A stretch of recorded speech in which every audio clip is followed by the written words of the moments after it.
They claim that they may have to spray chemicals into the air in the future, but it won't admit that they're doing it now to combat global warming. I believe this hearing marks the first time that a congressional committee has undertaken a serious review of proposals for climate engineering.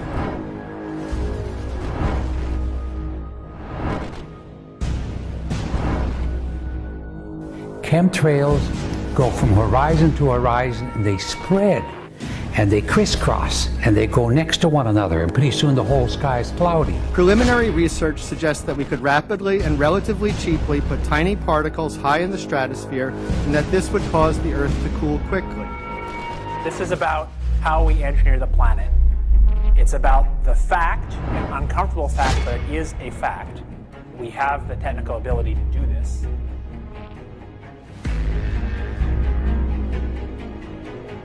We don't know who's doing it. We don't know what it is they're putting into the sky. We think it's aluminum, borium, and strontium, but we don't know for sure. No one talks. If you have a covert operation, a cover for that operation will be provided. That's the nature of a covert operation. Chemtrails. On the internet, they are cited as proof of the government creating clouds to combat global warming. They claim the American government, with the secret approval of the national government, is covertly using jet aircraft to spray population centres with aluminium, with barium, and with strontium so as to reduce people's immunity and reduce the global population. I'm always a little bit suspicious because the government doesn't seem that capable to do something on such a large scale. You know? That is not rain, that is not snow. Believe it or not, military aircraft flying through the region is dropping chaff. Small bits of aluminum, sometimes it's made of plastic or even italicized paper products, but it's used as an anti-radar issue, and obviously they're up there practicing. Now, they won't confirm that, but I was in the Marine Corps for many years, and I'll tell you right now, that's what it is. And what happens here, military jets, some come out of Key West Air Force Base, and they move off into the atmosphere, and they drop mylar strips. Some could be a little wider, some are small glass fibers that are coated in aluminum. And what the Air Force does is they take their military jets and they dump these out of the aircraft, they fall into the atmosphere, and some take as much to a day to fall down. This is inevitably military or something going on. The government, the Air Force, you see this kind of a pattern like this, you can rest assured there's something going on. They're actually little bitty magnetic and little bitty strips of, whether it's aluminum. It's a nuisance to you and I to determine what's real and what's not, but it looks like it is a life-saving operation there from the military. The apparent motive behind this conspiracy theory is one world government. Order, I cannot hear. Mr. Speaker, I want to assure the House that both my ministry and my colleague, the Minister of Health, who have received correspondence on this issue, that this conspiracy theory does not have an iota of truth, and that the trails observed from aircraft simply come from jet engines. Question number 9. Order. And I think what an appalling example it is of the new Foreign Affairs spokesperson for the Labour Party that she's spreading conspiracy theories about the United States government. I think the House has heard sufficient. It is called geoengineering, fighting global warming by putting a chemical dust in the atmosphere and reflecting harmful radiation back into space. We take geoengineering to mean deliberate, large-scale intervention in the Earth system. There are a variety of schemes that have been discussed for geoengineering. A classic example is injecting reflecting particles into Earth orbit. Nevertheless, there might be some good reasons to think about alumina. It turns out, first of all, there's been a lot of work on the environmental consequences of alumina in the stratosphere. The big deal really is that alumina has 4 times the volumetric rate of forcing for small particles as does sulfur. And that means you have 4 times less surface area for the same rate of forcing. And this is a much bigger deal. You'd have roughly 16 times less the coagulation rate. And that's the thing that really drives removal. So you could get away, we think, with much smaller mass fluxes. So that's why we see things like in the use aircraft patent from '89, they talk about aluminum. And that's why we're seeing in the surface water samples aluminum. And here's David Keith saying that aluminum has 4 times the reflective volume surface area. So they'd like us to think that we're talking about sulfur, but here they slipped up and let it out that aluminum is 4 times better to achieving their ends, and it's Sounds like it's going to be one they don't want us to know the effects of. The little picture is from a nanofabrication study, which shows you can make very high quality, and do this in just a jet in a very simple way, make high quality alumina particles just by spraying aluminum vapor out, which oxidizes. So it's certainly in principle possible to do that, and there's a big literature that's already looked at that. And you could do that by either building new versions of these aircraft or even re-engineering existing aircraft. So there's some ideas of that. So you go to an engineering firm and you want this done. They don't say this is hard or unusual. They say, okay, yes, we could do it.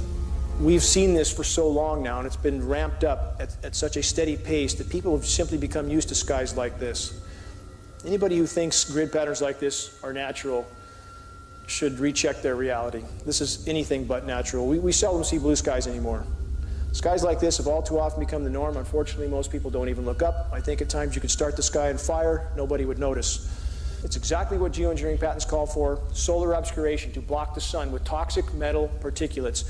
And unfortunately, with geoengineers, they don't seem to take the consequences into account. The planet is like a giant physics lab for them, and they seem to not be able to look outside that bubble. This is halos around the sun. We see often as the atmosphere is filled with particulates. It's important to understand, just because you don't see trails from horizon to horizon does not mean you're not breathing particulates.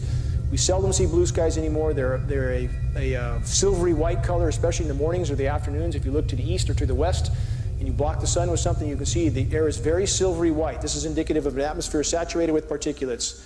These particulates create drought.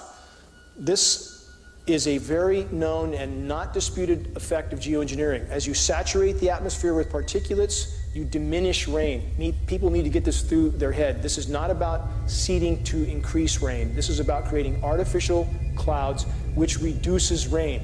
When you block the sun, you block evaporation. You block light photons, which diminishes the ability for the sun to knock molecules loose and create evaporation. So what we get is protracted drought in some areas and deluge in others, exactly what we have in the continental U.S. right now. Putting the wrench on planet Earth. This is the epitome of human insanity, to think that they could alter and control these very complex natural systems is insanity of the first order.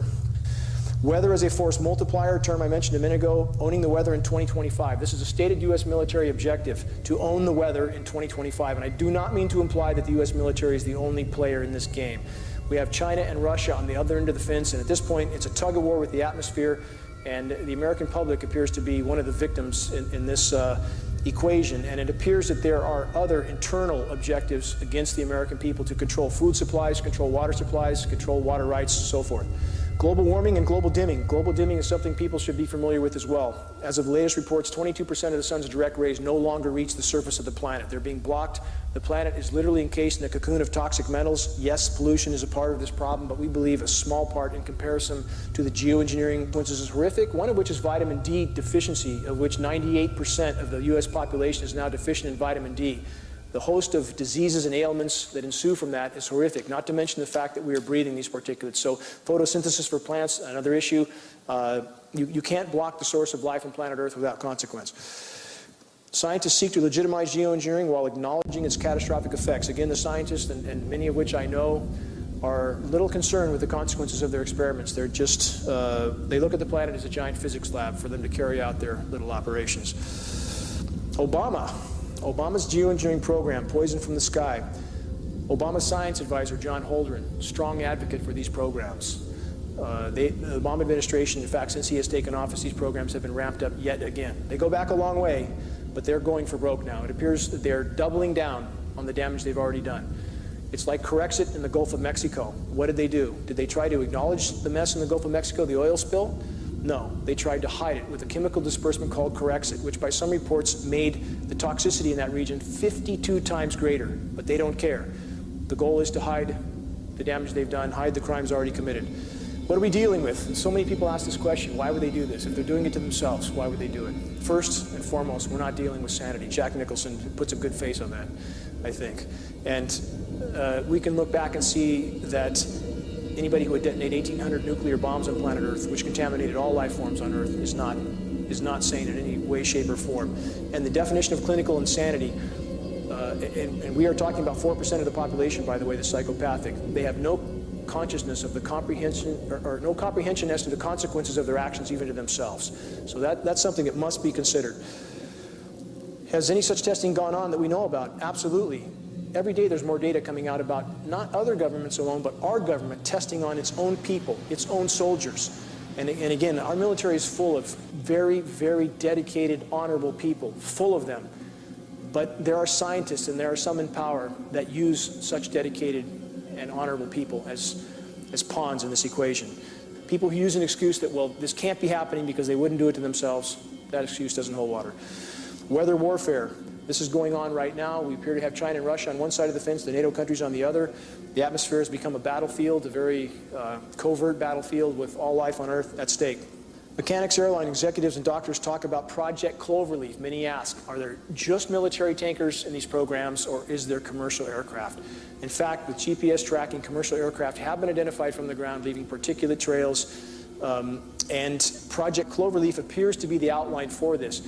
It makes sense. It's a way of artificially stimulating the economy, keeping non-profitable airlines in the air and flying. 1 in 3 seniors in the U.S. dies with Alzheimer's and or dementia. Doesn't mean dies from it, but dies with it. There's no question that all of us have had our neurological system affected. We're all breathing this stuff. It's inside all our systems. So these are staggering statistics, 1 in 3 with Alzheimer's and or dementia. Autism. Autism has increased 10,000% since 1975. 1 in 50 children now has autism, also related to aluminum. Synergistic effects of environmental and heavy metals. These metals are toxic in and of themselves. When you combine them, they become much more lethal. We've been given studies recently that indicate when mercury and aluminum are combined, toxicity increases as much as 10,000%.